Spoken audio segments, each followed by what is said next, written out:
brutal truth.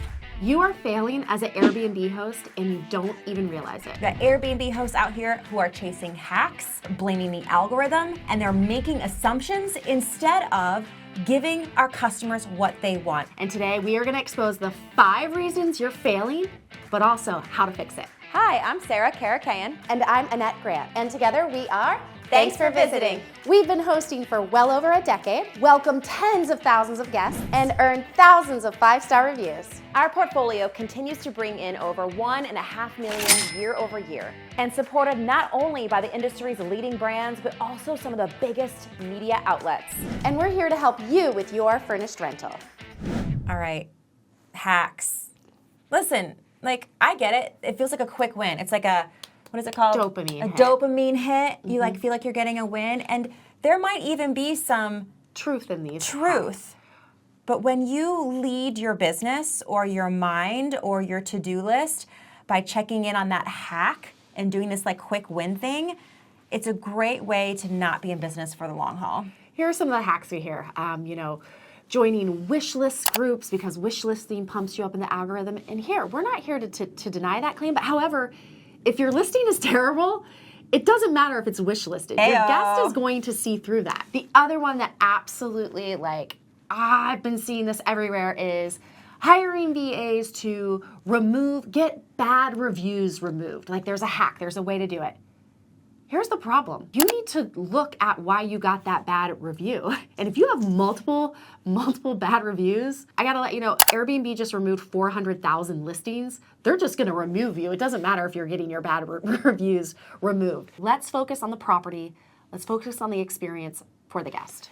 Another hack that I see is maybe deleting a period and adding it back on so that Airbnb sees that you're active. Or, adding an emoji to the beginning of your title or not adding the emoji to your title. Or I love putting captions on your photos like Superhost, or doing multiple things on your photos to try to lure in extra guests. Sometimes I gotta keep it simple. I'm here for the creativity, but I just feel like these hosts get so they're swirling around the actual issue of be a better host, have a better property. We talk to hosts who have incredible properties. They are incredible humans. And I'm expecting to go onto their listing and do an audit or talk about their business. And these photos are not good. You know what it is? And we're at fault with this too in other areas of our business. This content here today is meant to help you get outside of yourself, because we're all too close to it sometimes. Too close to it. You're too close to your photos. Maybe there was some event that happened when you took your photos, or the photographer is a family friend of yours, or it was your first time, but that was years ago, right? But the photos have got to be better, everyone. They've got to be clearer. They have to capture a vibe and a mood. They have to be realistic. They have to be realistic. Is that actually what's in your property still? And we look at properties every single day and are still just floored that people are not paying attention to their listing photos. This is how you're showing up to the entire world, are these listing photos. So these have to be remedied. Again, we see hosts chasing the hacks and doing other things. Let's start by just simply going back to the basics. Going back to the basics and looking at your photos. Here's what we find. We find cluttered spaces.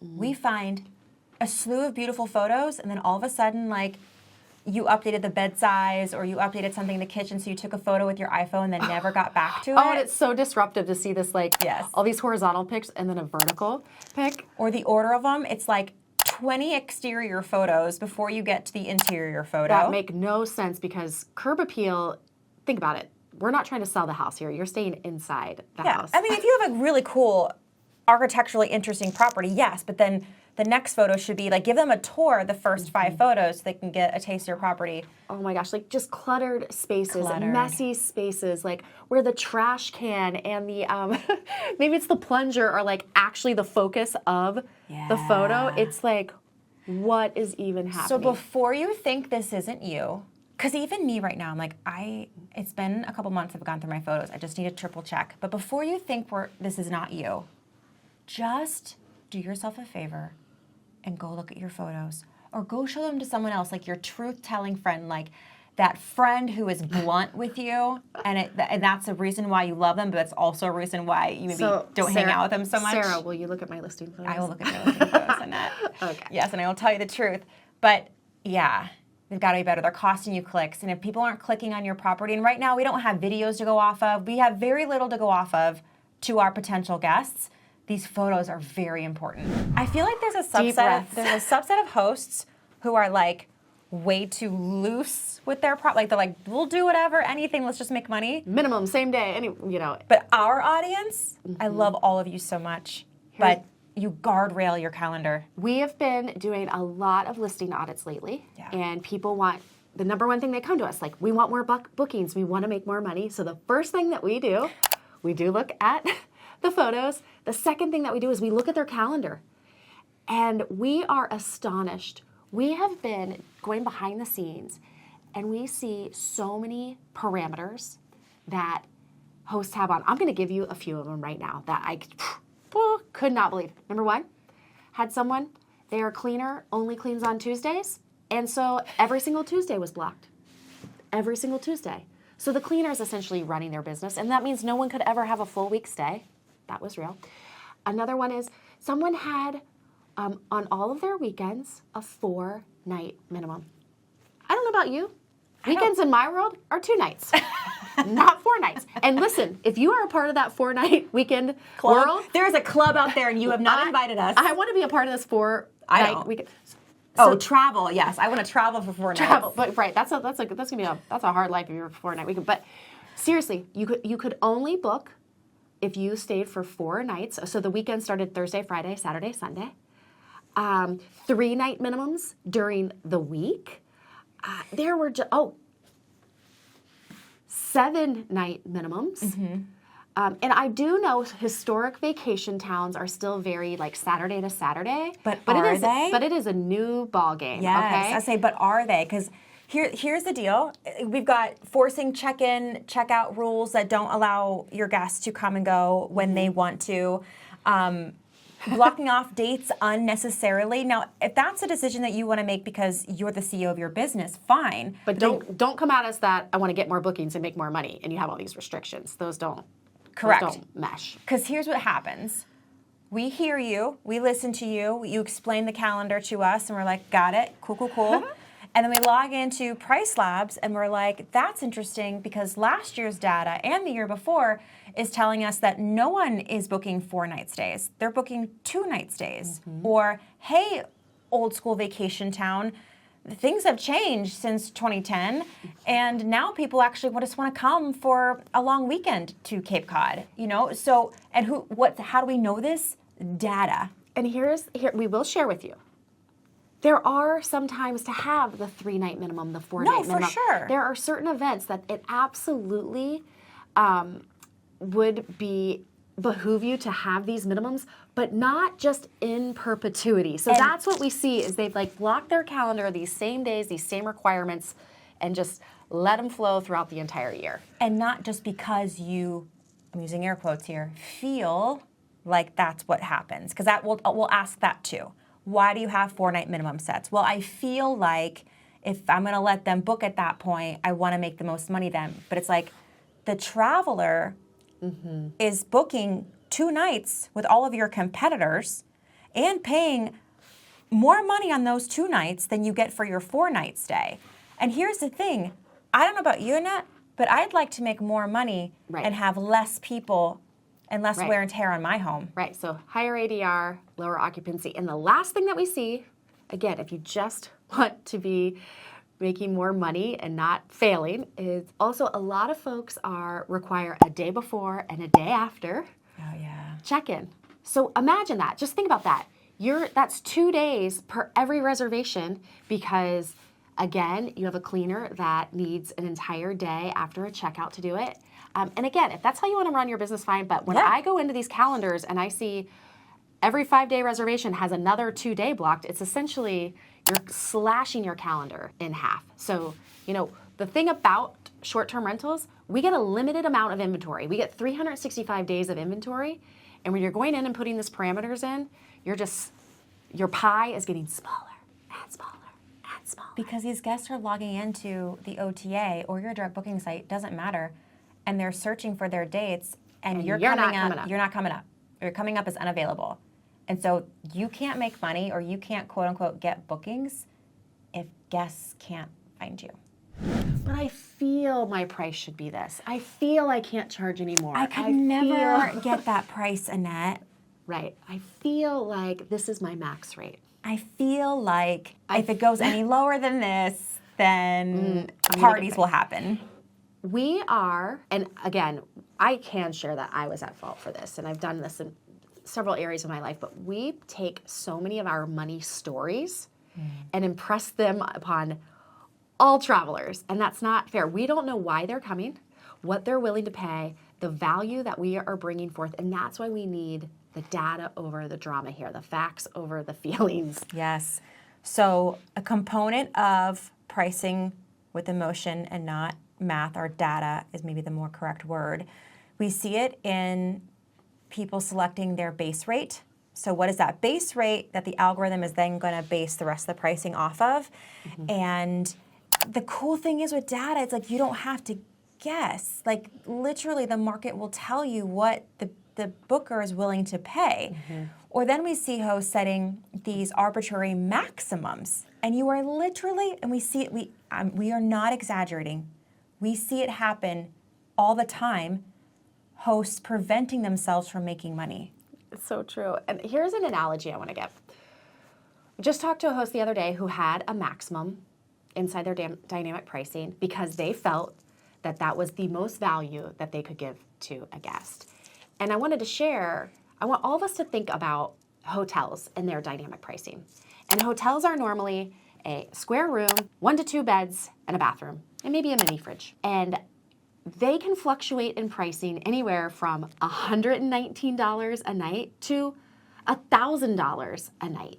And they have no qualms with like having that pricing fluctuate that way. And you know why they can and they do, and I've gladly paid all of those rates. It's supply and demand. Goes back to basic economics. And why is a guest coming to town? It's probably high demand, and there's not enough places to stay, and they could command that rate. And I want you to think about your property that same exact way. And I actually want you to think about it even more because as hosts, we have so much more to offer than a hotel room. You have maybe multiple bathrooms, you have a living space, a kitchen, maybe you have free parking. Can I talk about free parking versus valet parking? Or a garage parking? So we have so much more to offer our guests, and when those high demand times are in your market, you need to let the algorithms help you. And we don't want you to have a maximum on your price because, again, like Sarah said, you are just under-earning, leaving money on the table. So you want to remove that max. It's starting to feel like the default is to not trust our guests. And it should be reversed. And it should be reversed because I can tell you, do we have bad guests from time to time? Yeah. But I mean, you have bad interactions with people from time to time, whether you're at the grocery store or you're at the doctor's office. I mean, that is just the makeup of humans. And if this is your default, you are just going to be making bad decisions. Yeah, so we see hosts rejecting legitimate bookings because it quote unquote feels suspicious. They're overcomplicating house rules and basically turning guests away by the all caps as they're yelling at everyone and just you guys have seen all the social media where hosts are just putting way too many rules and then way too many checkout instructions. It's like, wait a second, do you even want us here? Right. Or everyone's trying to scam you. And so therefore, I got to put all these different blockers in place. And it's just like... You're not making it easier on yourself. You're asking for people to write you why they're coming. You know, you want this whole like laundry list of why they're coming, who they're coming with, when they're coming. Like, why would you want to book my place? And it's just like, there are ways to put parameters in place. We absolutely want you to have a structure to make sure the right guest is booking the right property because that is going to ensure a 5-star stay.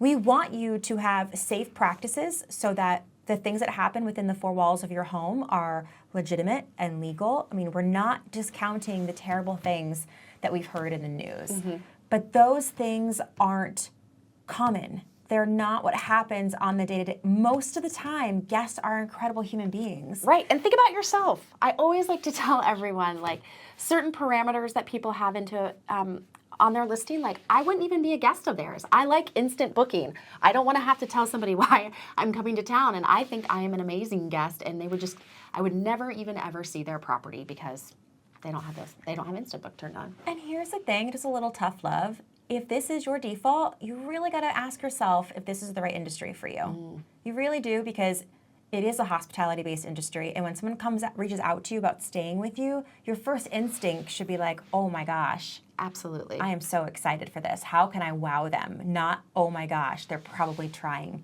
to scam me. So at the end of the day, so many hosts are failing because they're coming from a place of fear and a place of letting their feelings dictate their business. And Yeah. you're a business owner. And so what we want to do is take what you've learned today. Hopefully you have notes from all this, and take one small action on each of these areas. We know that your photos can be improved. We know that your pricing can be improved. Your calendar. Look at your calendar. Let's have a real look at that. Let's think about just your mindset about your pricing, about your calendar, about your guest. A little self-reflection here can go a long way. And we know just small tweaks, just some of these small tweaks can really change the game for you. Let us know in the comments, are there some hacks that you've tried? Maybe they were successful, maybe they weren't, but we want to hear, what you've tried to do in the past to increase your bookings. And if maybe today is a self-improvement day now where you're looking for ways to not fail and succeed, check out our next video about this one big, huge mistake we see Airbnb hosts making all the time. It's one of our most popular videos. Go check it out. With that, I am Sarah Karakan. I'm Annette Grant, and together we are Thanks for visiting.